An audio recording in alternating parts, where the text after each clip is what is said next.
In today's video, we're going to talk about why family and friends hate you. And I'm going to kind of bring it in a little bit when why friends and family hate you when you're trying to be successful, when you're trying to make your life better, when you're trying to start a business and to make more money, to change your life, to be able to do something that can, change the direction of the legacy of your family. Why do your friends and family hate on you? Well, the biggest thing, so let's first, before we get into why they hate on you, let me ask you this question. Why is it so important for you to get their approval? Why is it so important, deep down inside, why is it so important for you to get the approval of your friends, your family, people around you, people who are supposed to love you, people who are supposed to care about you? They're hating on you. You're trying to do something to change your life, and it seems like all they want to do is either look at you a certain way or constantly tell you it's not going to work or give you advice on how to change your life when their life is all effed up and you're like, you're crazy, but you listen to them because you love them and you respect them, or they're your friend, close associate, so you value their opinion. Well, first of all, let me just go ahead and tell you, just in case you could not dig it out of yourself, because there's a big reason why you need their approval. There's a huge reason why you need their approval, and then there's another reason why it hurts so much when they try to hate on you, when your friends and family try to hate on you. So you're dealing with two things, and it happens in a split second. So some of them could be a combination. Sometimes it could be one or the other. The first one is, why does it hurt so much when your friends and family hate on you when you're trying to either do business, change your life, improve yourself? Is because when you talk to your friends and family, number one, there's the wall that you put up is down. So the words that come through, they can be like arrows sticking you. It can be like something stabbing at you because your wall is down. Like, even with me giving you this credible information, you may not know me, you probably seen some of my other videos, but regardless, until you got to know me, there's going to be a wall. And I would say that anyone on YouTube that you watch that you have not came into contact with, or you have not watched and kind of made that flip in your mind to where you consider them friend or family, and that is something that happens when you listen to someone over and over, you get to be familiar with them, is that wall will come down. So when people say things to you, I can say something to you and I don't know you, and you might be like, well, F you, or say something like that, but it won't hurt. It won't hurt. It gets you upset. It can get, you can be like, well, I don't want to deal with you, like that type of deal, but it won't hurt. It won't hurt. It'll just get you upset. When friends and family say it to you, it will get you upset and it will hurt. So it's like it's two levels.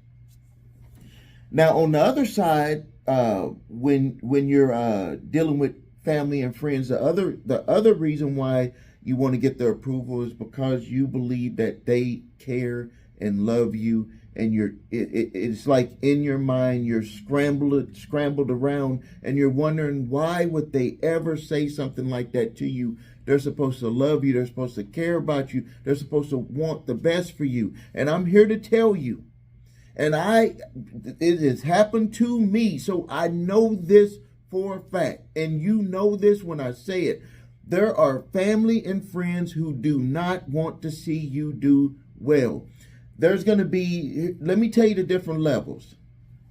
Let me tell you the different levels that you're going to deal with.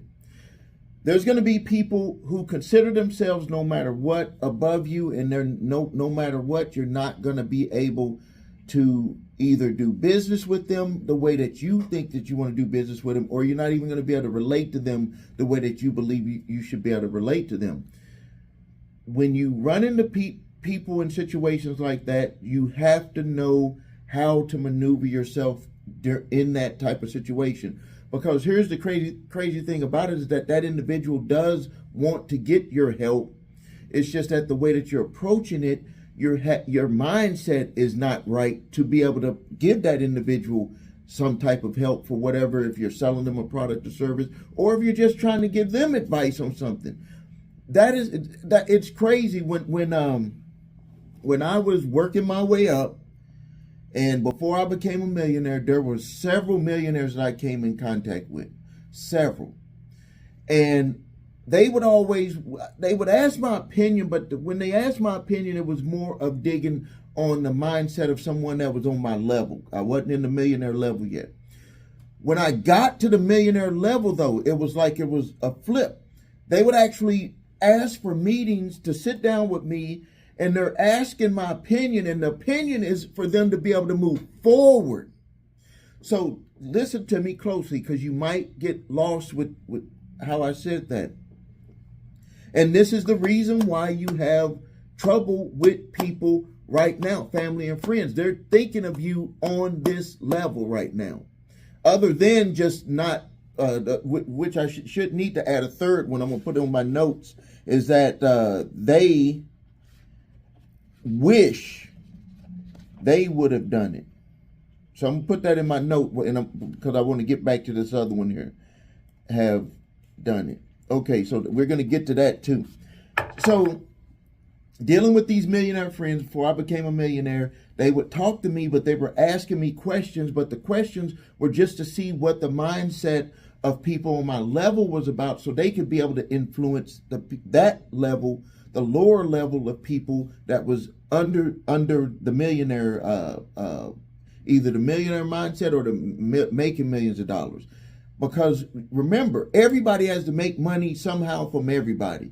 And so what they were doing is they were looking at my mindset. They knew that I was in that middle class area, and they were trying to make decisions. And I didn't even know it at the time. Those same individuals that I talked to ended up buying real estate in certain areas for middle class people, like building houses and renting them and selling them. Commercial properties. Like, they were in a way gauging me because they knew that I was out there and I was in that group of people that they were trying to reach. But when I got to be in the millionaire status, and they knew solidly, like there was no questions from them, they knew I was a multimillionaire. When I went to talk to them, the questions that they asked me was to move forward. Like, they were asking me questions like, how can I get my business to the next level?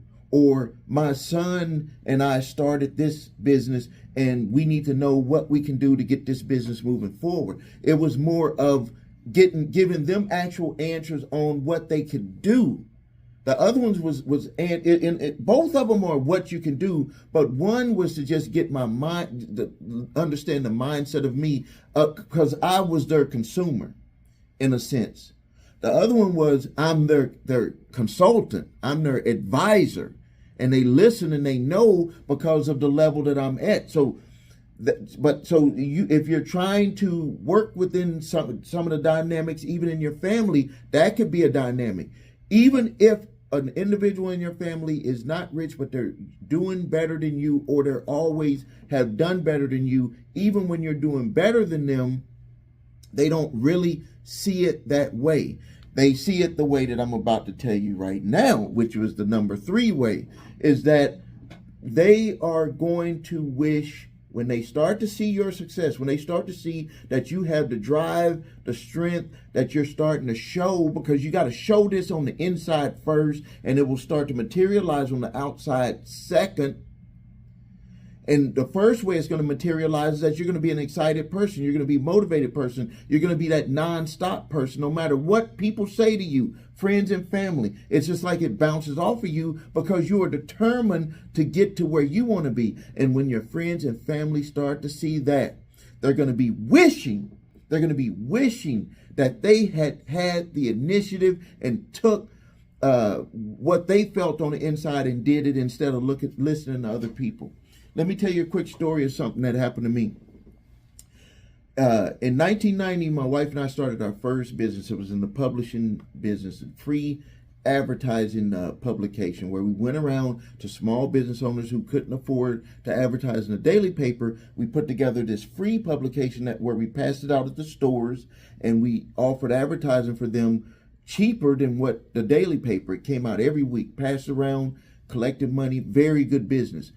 My neighbor, he used to always, we were living in a studio apartment. I'm 21 years old, my wife 20 years old, with 2 children at that time. I'm just out of the United States Army, working a security guard job at a local college. Didn't have no money. We're sitting there putting this dream together, because I would just say it's the dream, but it was actually taking action. It was actually failing forward, because we didn't even know nothing about publishing, didn't know nothing about graphic design, didn't even have a computer, had to put the computer on layaway. But we kept moving forward. And I remember he used to be talking about us. He was actually making better money than me at the time. Even though we both, he and our family both lived in a studio, 1-bedroom studio apartments. But he was making more money than we were at the time. But we knew we had our dream. We started getting that internal power on the inside, and we started to move forward. If I would have let people like him say things to me and took them internally, because he was our friend, he was our neighbor. We used to go out and drink beers with each other and barbecue in the back with the families. We were friends. And so you don't expect them to say those things. They say these comments to you. Well, years later, probably about maybe 15, 20 years later, my wife and I are driving in our Range Rover Autobiography, which is a very expensive vehicle, very nice vehicle that I still have to this day. It was in our first Range Rover. It wasn't even in the Autobiography, so it was in the Range Rover, Land Rover Range Rover, the big one. Well, we're driving, see this guy holding the sign, flipping it around, $5 pizzas, come over here with the arrow and everything, and we driving up, getting close to the light where he's doing it on the corner, and guess who that was? That was our neighbor. That was our neighbor. And we did not say, well, you're doing this. We just said, how you doing? How's the family? He and his wife got divorced. Me and my wife still together, going on 35 years now. Back then it was 20-some years. We didn't make a big deal that he's sitting there waving the sign, talking about get the pizza, probably doing that for $10 an hour or whatever that is. We didn't make no big deal to him about it, but when we drove off, we looked at each other, and I said to myself, and my wife, I know she said it to herself on the inside, it's like, thank God we didn't let other people's words stop us from being where we want to be. So now, just to prove it, because, words is one thing, I'm in my office, a huge building I bought from a bank. Bank of America used to own this building. I own this building. It's mine, 100%. Redesigned. This is mine. Not a fake YouTuber doing all this fake stuff. You can go and look. I showed video of my vehicles. Rolls Royce. Have a big, huge farmland. I'm a real person. And so the thing that I would tell you, closing out this video, the advice that I would tell you is you got to get with people who really know what they're doing. One of the things I did do over the years while I was becoming successful, remember when I said those people were asking me stuff because I was their demographic for their businesses that they were going to be setting up and selling? They were asking me those questions. Well, I was internalizing and looking at what they were doing. Get around people who are successful. Get around people who make more money than you. Because if you get around people who make more money than you, it's just like it's impossible for you not to increase. The same way, stay with people who are broke. Guess what's going to happen? You're going to stay broke, or you're going to decrease. You're going to be more broker, if that's a word. You're going to have less money. You're going to have less motivation. You're going to do things that don't move you forward. So get around people who can help move you forward. Figure out what you want to do. Focus on one business first. My wife and I, We got our publishing company going, ran that for a number of years, became very successful, and then we started other companies. Just because you have one successful company doesn't mean that you're going to have another successful company. There's plenty of business owners who are very successful, start another one and it's not successful. And that's only simply because there's going to be some secret sauce for every business.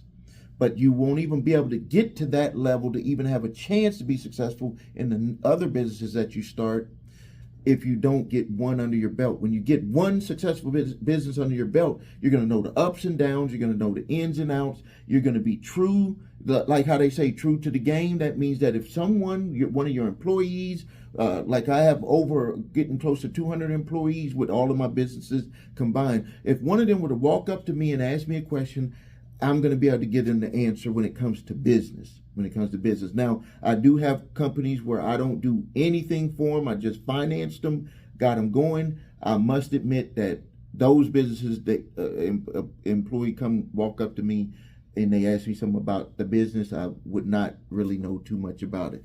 But that's another level. That's where you invest your money, you set up a company, get the people in place that's going to run it. They would answer those questions. But that's a whole nother level. When you get to that level, you will see that you will make even more money. And I have experienced that. So if you ever want to talk about that, I can tell you what I did with that business. Fastest company that ever got to $5 million a year in revenue. So here's my offer to you. I'm real. I do consultations where if you're trying to get your business off the ground, trying to get unstuck with your business, you can arrange a consultation with me, 1 hour consultation. It is paid. My time is very valuable, but what I promise you is you're going to get some real deal stuff, not no BS, something from someone who is actually really doing it. I have programs, links below where I have programs where you need to learn how to advertise, because everything has to start with you getting more customers. Someone asked my advice the other day. They said, well, I got all of the infrastructure set up for my business. Should I get all of that stuff done first, or should I get some customers coming in first? Every marketing genius that is out there, Russell Brunson, Frank Kern, Dan Kennedy, everybody, all of them, people that I respect, it would be better for you to get customers coming in, and then you make everything else perfect on the back end. If you had the resources, then you can get the back end as good as you can get it, but don't be paralyzed at that point. A lot of people spend too much money on that side, and then they're paralyzed with doing the advertising. Because one of the things I learned is that when you do the advertising, in a way, it's like you even though you don't have to go door to door, and I have experience with going store to store advertising and door to door when I was a kid, is that it's like you are gonna get an answer to a question that you might want to avoid. It's like, will they like my product or service? And you have to cross that line, and once you put it out there, you can start making your tweaks to get people to respond, inquire about your products or service. My advice directly with you, and I do this for all of my companies, is that you want to, depending on the type of product or service you have, you want to generate leads. Because if you generate leads, it's going to give you the opportunity to sell people through various processes that you can, automation process that you can put in place. It can allow those leads to know, like, and trust you, because remember, they don't know nothing about you. People don't like buying stuff from people that they don't know, like, and trust. Even if it's a straight up product that's the same somewhere else, the next thing is that can they trust buying it from you? Will you deliver? Is it some type of fake knockoff product? All that type of stuff. So there's always going to be some type of barrier that you're going to have to fix. So the first way is to just get people coming in, and then you'll be able to see what their mindset is, and you can start saying, okay, this is what they need to hear to be able to trust me, trust buying the product or service from me. All right, thank you for your time. Please subscribe to the channel. Post your questions and comments. This is Stephen A. Williams with Making Money with Stephen A. Williams here on YouTube.